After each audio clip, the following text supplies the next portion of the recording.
Cherchez-vous à simplifier l'automatisation de vos réseaux?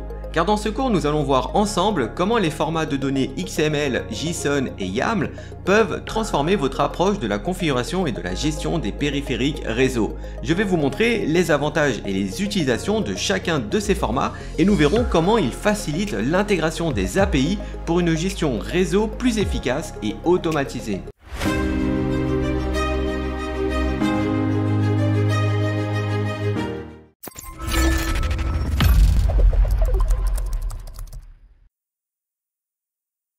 L'interface en ligne de commande, la CLI, est la méthode la plus courante depuis plus de 30 ans pour configurer les périphériques réseau. La CLI est idéale pour nous, les humains, mais pas si bien pour les ordinateurs. On utilise des commandes de configuration pour tout configurer et des commandes de type show ou debug pour vérifier le travail. La sortie de ces commandes de vérification est facile à interpréter pour nous les humains. Mais par contre, il est difficile d'utiliser la CLI pour les scripts ou les outils d'automatisation de réseau. Et même les commandes de configuration peuvent poser problème car l'équipement réseau n'affiche aucune confirmation après avoir tapé une commande. L'invite de commande reste simplement vide. Parfois, la CLI peut ne pas suivre si l'on colle trop de commandes d'un coup. Alors même si pour nous il est facile de repérer les commandes qui n'ont pas pu être exécutées, ce n'est pas le cas pour les scripts CLI ou les outils d'automatisation du réseau. C'est un problème qu'il faut prendre en compte. L'alternative à l'interface CLI pour configurer les périphériques réseau consiste à utiliser des interfaces de programmation d'application. C'est ce qu'on appelle des API. Les API utilisent des formats de données pour échanger des informations. Dans ce cours, nous allons voir les modèles et structures de données les plus populaires. Les API utilisent souvent trois formats de données très courants qui sont le XML, le JSON et le YAML. Nous allons détailler l'ensemble de ces trois formats en commençant par le XML. C'est un langage qui s'oriente sur des balises et si vous connaissez déjà le HTML, alors il vous semblera familier. Chaque élément que vous ajoutez doit commencer par le signe plus petit que et se terminer par le signe plus grand que. Comme le montre l'exemple où l'on peut voir des informations sur un routeur Cisco CSR 1000V et un routeur 1921.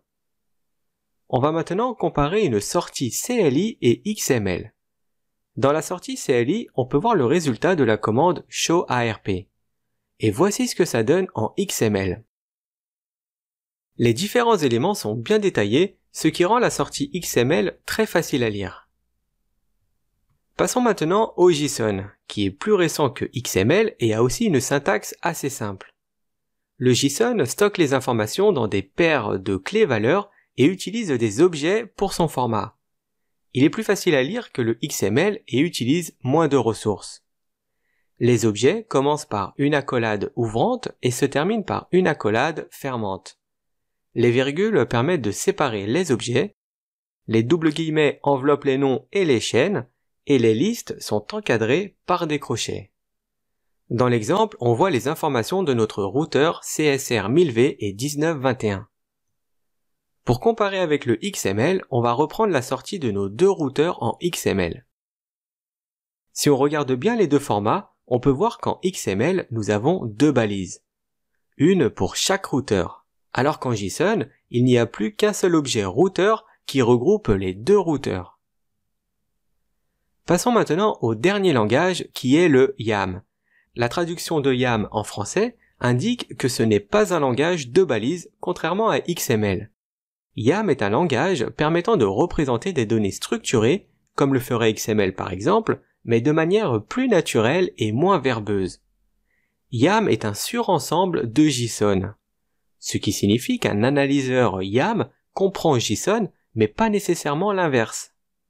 Et le YAML est plus agréable à regarder que l'XML ou le JSON.